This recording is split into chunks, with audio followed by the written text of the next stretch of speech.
What is happening, guys? It is your boy Brad here with a video again today, debating the question and giving my opinion on this question: Arteta in or Arteta out?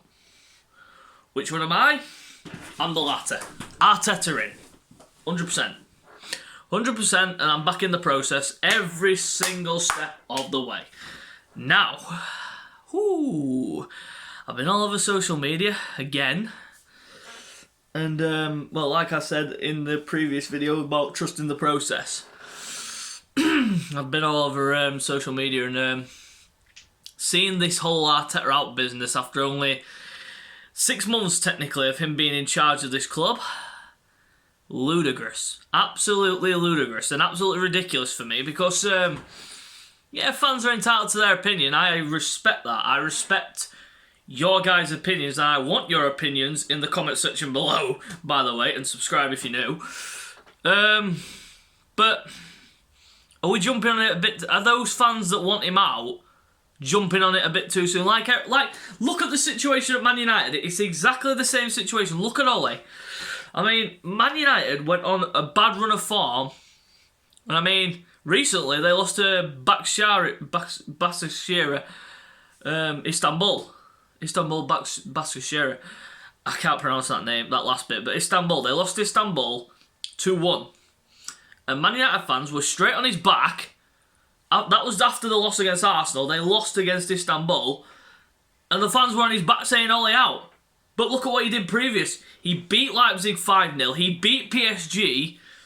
And yet fans still wanted him out. I mean, every fan is entitled to their opinion, and they think whether the manager can take that process forward and get them back up where they need to be. It's like it's like I was what were it now? I'm watching a video on YouTube about it were a fan debate and about whether and I was watching it and it was a preview of the game for Man United. And I was watching, I was really interested to see what the fans who were on actually had to say. And some of them were making really good points, and then some of them were being a bit self-centered for me. And that's the fan base. That's the divide between fans. It's either Arteta in or Arteta out. There's two sections to this. Arteta in, Arteta out. Do you trust the process, or do you not think the process is going to work, and do you think the process is not real? I think the process is real. The process is real, 100% real. Because look at what he's done for us in the time that he's been here.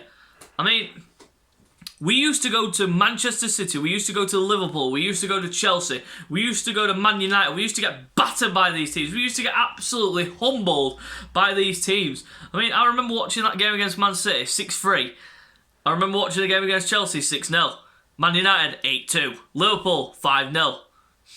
Those games were utterly embarrassing. But now, we're going to these grounds, we're not fearing the teams as much as we used to. Yeah, we're conceding goals and we're losing the games, but we're not conceding as many as we did. There is a shift in the power shift. There is a power shift between going to these big six teams and getting absolutely smashed and only losing by the odd goal. I mean, look at what we did against Man United. We sat back and defended. Yeah, we did defend. We played basically part of the bus tactic. And everyone complains about that, saying, oh, that's not real tactics. It is, because it works. If a team can't break you down, what else is there to say? And I mean, this situation with the Arteta in, Arteta out business is basically caused by one game. One game where he gets it wrong.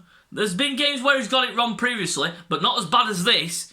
This is the first time that Arteta's got it wrong, and he even held his hand up and admitted it. He said it was all his fault. He takes the blame. He takes responsibility. I love the honesty, Arteta, but you are not just to blame. The players were to blame as well. Look at Lacazette's chance against... This is against Aston Villa, by the way. Look at the chance that Lacazette had. I mean, that ball from Tierney, that was a peach. It was on the money. It was there to be headed. Lacazette, straight over the bar. What more can I say? He needs to be dropped. And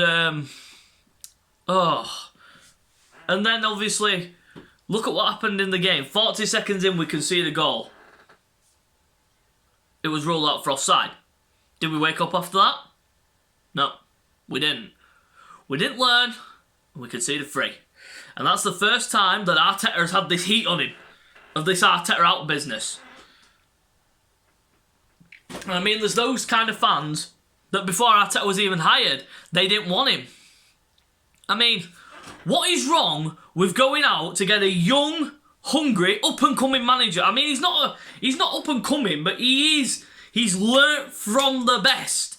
He's learnt from Pep. He wanted to go out on his own to prove that he's good enough. He's proven it. And one bad game, instantly everyone wants him out. For me, it's just wrong. It's wrong. Yeah, you're entitled to your opinion, and I respect that opinion.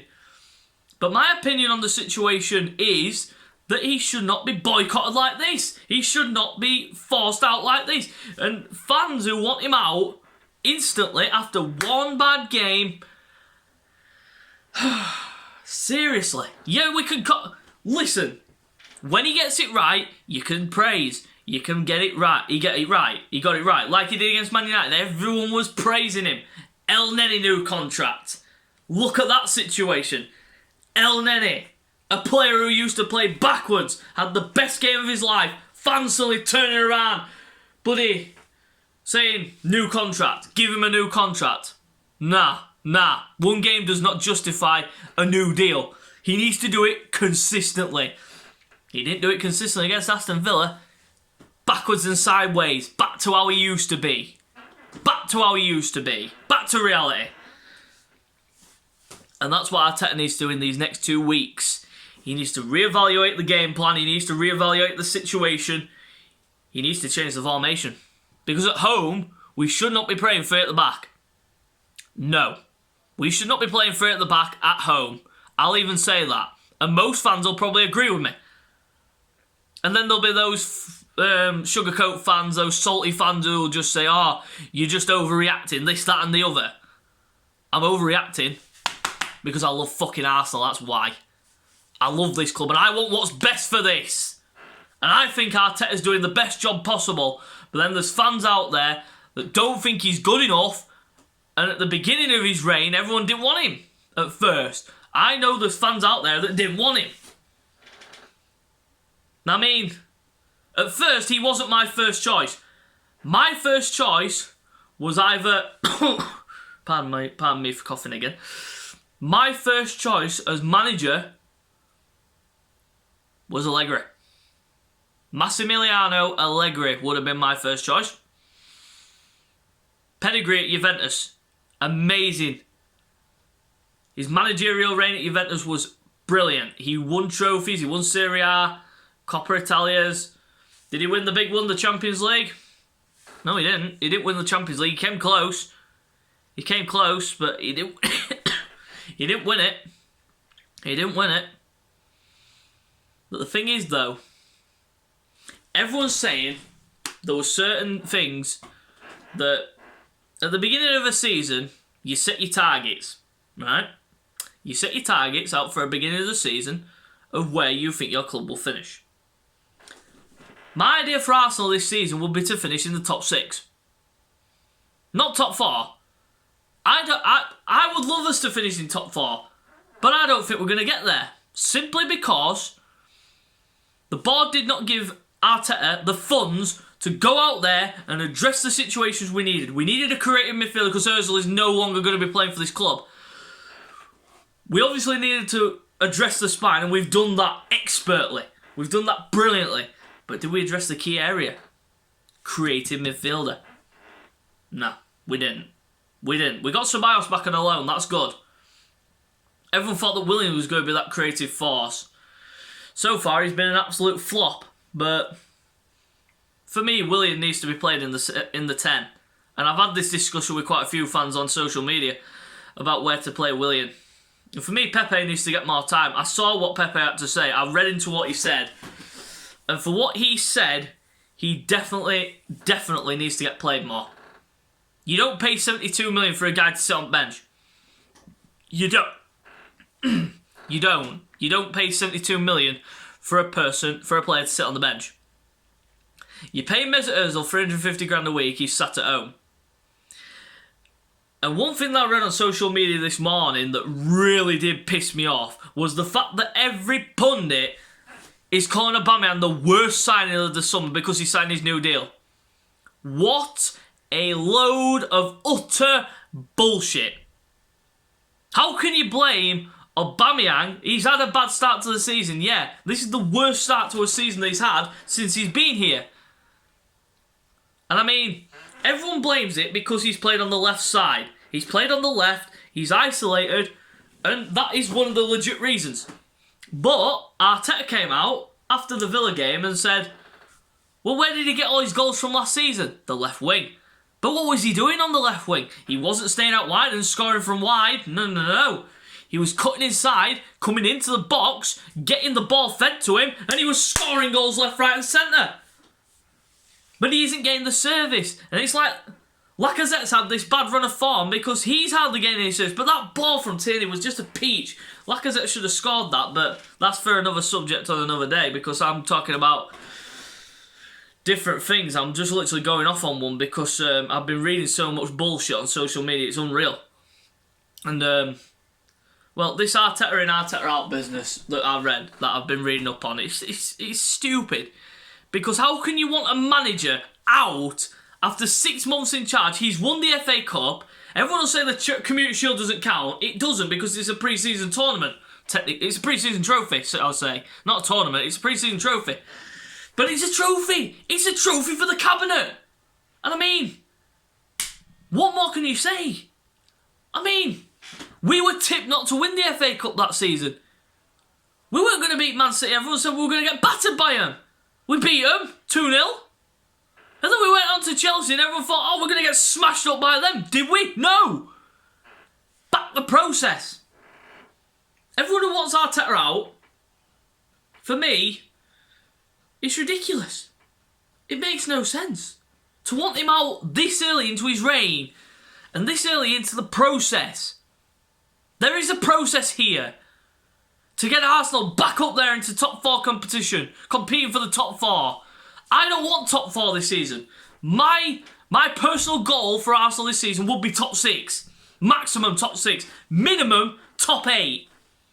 Maximum top 6. Minimum top 8. That is my goal for Arsenal this season.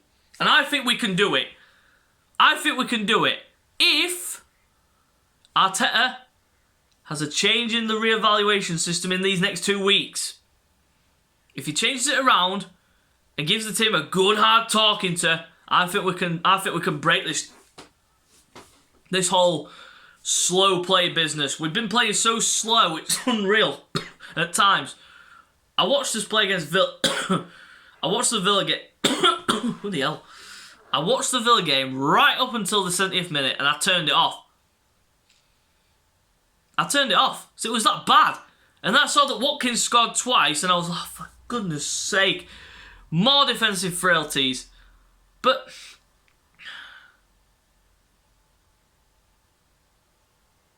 the last thing I want to say on the situation of the Arteta out, people that want Arteta out, you're entitled to your opinion and I respect that. And I think that those that want Arteta out, this is my opinion by the way, those that want Arteta out, it's ridiculous. It is. It is utterly ridiculous because you're wanting us to switch managers, do what Chelsea used to do. You want us to do what Chelsea used to do. Get a manager, give him so long, if he doesn't achieve the goals at the club, sack him instantly. Don't give him time. I mean, everyone gave Emery time. Everyone said, oh, after big losses, oh, give him time, this, that and the other, it'll come good. Did it come good? Fuck no, it didn't. It was horrible. I mean, he got us to a first Europa League final, first European final in like 20 years or something. I don't know, about 20 years. In about 20 years, right? We went to that final in Baku, got absolutely smashed up by Chelsea. First half was good, second half was just fucking piss poor. But yeah, he didn't get sacked personally on results and form. It was just the fact that he wasn't reaching the goals that Arsenal wanted. That's my opinion on the matter. But like I say, I am backing this process. I am backing the manager. I back Arteta. And I want him to stay for a long, long time. He needs to be given the funds. He needs to be backed by the board. The board need to back him on it. Give him the funds that he needs to go out and address the areas that need improving, aka creativity. That's the one I think we're lacking. We lack the penetration to get through defences. We ain't got that player like Mesut Ozil anymore. Ceballos ain't a creative midfielder. He is creative, but not as creative as Ozil. No, definitely not. And for me, Aubameyang needs to switch to the centre. He needs to come more centrally, so he can get goals. Look at him in the Bundesliga. Look at Aubameyang in the Bundesliga before he joined us. He was competing with Lewandowski for the top goal scoring chart. Where was he playing at Dortmund? Oh yeah, down the middle. But we'll just wait and see what Arteta does in the next 2 weeks, see how he reevaluates the game plan and reevaluates the situation, and then see what he comes up with. A week on Sunday against Leeds United, and that will be where I'll be doing hopefully either Sunday or Monday. I'll be doing a reaction video to the game and my player ratings, and before that I'll be doing my predicted lineup and my feeling towards the game. So guys, this is where I'm going to end the video. Let me know in the comments below whether you are Arteta in or Arteta out, and subscribe to the channel if you're new. Give me some feedback. So guys, till next time, ciao, peace out.